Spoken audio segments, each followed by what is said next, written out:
Bonjour et bienvenue sur Antenne Zoo. Vous écoutez Animaux sauvés, un podcast mensuel qui raconte l'histoire d'espèces animales sauvées de l'extinction. Du fond des océans arctiques jusqu'au sommet des Andes, des grandes plaines de l'Inde jusqu'aux forêts tropicales du Brésil, nous allons découvrir ensemble comment enrayer le processus de disparition d'une espèce grâce à la passion d'hommes et de femmes. Des exemples inspirants sur la résilience de la nature et notre capacité, parfois, à changer les choses avant qu'il ne soit trop tard. Épisode 1. La vigogne, le trésor des Incas. La vigogne, de son nom scientifique Vigunia vigunia, est un charmant mammifère haut sur pattes, à l'allure fine et au poil duveteux. Sa fourrure blanc crème sous le ventre est abricot sur le dos. Ses grands yeux interrogateurs et ses longs cils battants lui donnent un peu l'allure d'un animal dessiné par Walt Disney. Elle est certainement la plus élégante représentante de la famille des camélidés, cette famille qui inclut également les chameaux et les dromadaires, et en Amérique le guanaco et les races domestiques que sont l'alpaga et le lama. L'allure frêle et gracile de la vigogne contraste avec la rudesse de son environnement.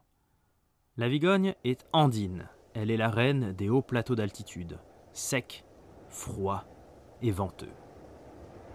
À la voir trotter dans les immensités des montagnes sud-américaines, où l'oxygène raréfié tourne la tête du plus vaillant des explorateurs, alors que le froid engourdit ses membres, on se demande comment un animal peut être si fragile d'apparence et si robuste de constitution. À observer un troupeau, tête baissée mais oreilles aux aguets, autour d'un des grands lacs d'altitude dans lesquels se reflètent les volcans, on se demande par quelle économie d'énergie incroyable la vigogne réussit à survivre en donnant l'impression de ne brouter que poussières et cailloux. Serait-ce cette pureté presque virginale, liée à ses aptitudes hors du commun, qui ont impressionné les premiers peuples arrivés aux mêmes hauteurs ? En tout cas, chez les Incas, la vigogne était la propriété absolue des dieux. Sa laine était la plus douce, la plus précieuse, et n'était réservée qu'aux élites de la société lors de grandes occasions. Sa chasse hors d'une cérémonie rituelle était passible de la peine de mort. Malheureusement pour la vigogne, les conquistadores espagnols n'ont pas ressenti la même dévotion à son égard. L'animal fut alors chassé pour sa viande et pour sa laine. Bon, à l'avantage de la vigogne, la rigueur du climat a fortement limité les appétits humains. Mais petit à petit, pourtant, décennie après décennie, siècle après siècle, le travail d'exploitation a fait son effet et a failli faire disparaître l'espèce. Heureusement, comme cela arrive parfois sur les hauteurs andines, le vent a fini par tourner. Soucieux de tourner la page de la domination espagnole et de valoriser leur patrimoine, les pays des descendants incas ont fini par se mobiliser juste à temps pour sauver l'animal divin. En 1960, le Pérou crée la réserve nationale Pampa Galeras dans le but de protéger la dernière population sauvage de vigogne du pays. Le même État signe avec sa voisine la Bolivie la Vigunia Convention en 1969, à laquelle se joignent par la suite le Chili, l'Argentine et l'Équateur, tous les pays du monde abritant des vigognes sauvages. La règle est alors celle de la protection intégrale. Personne ne doit plus toucher un poil de la vigogne. Les dieux incas sont de retour, et si la peine de mort n'est heureusement plus au programme, la loi doit être respectée.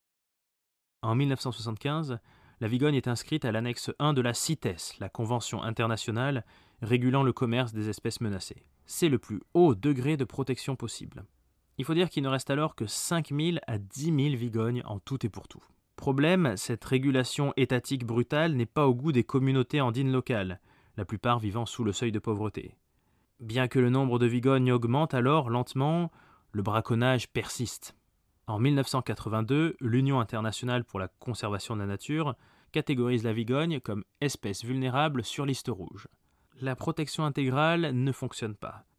Un compromis original est alors tenté. En 1995, la vigogne est donc rétrogradée en annexe 2 de la CITES pour le Pérou et le nord du Chili. Son commerce redevient légalement possible, mais sous conditions.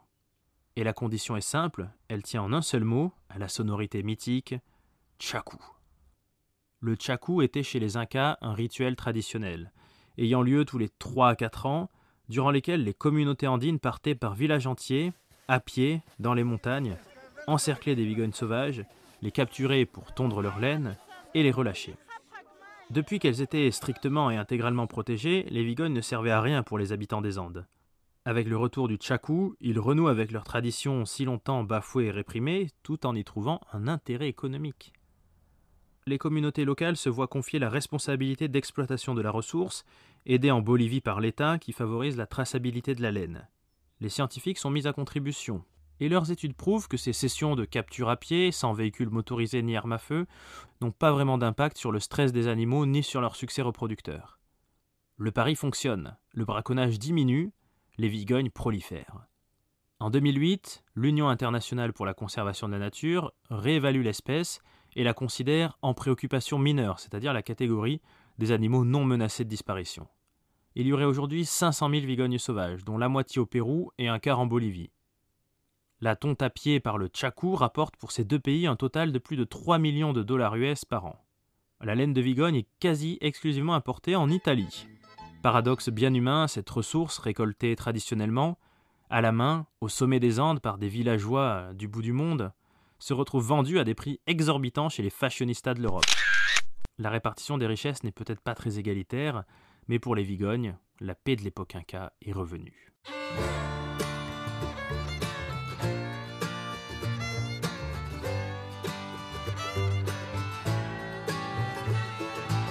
Merci beaucoup pour votre écoute. Si cet épisode vous a plu, n'hésitez pas à le partager et à le faire connaître autour de vous. Vous pouvez suivre Antenzo sur Facebook, Instagram, vous abonner à la chaîne YouTube et nous suivre sur les plateformes de podcast. N'hésitez pas à liker, commenter et interagir avec nous. On se retrouve très vite, quel que soit le support, pour d'autres dossiers, articles, aventures et histoires. À très bientôt sur Antenzo.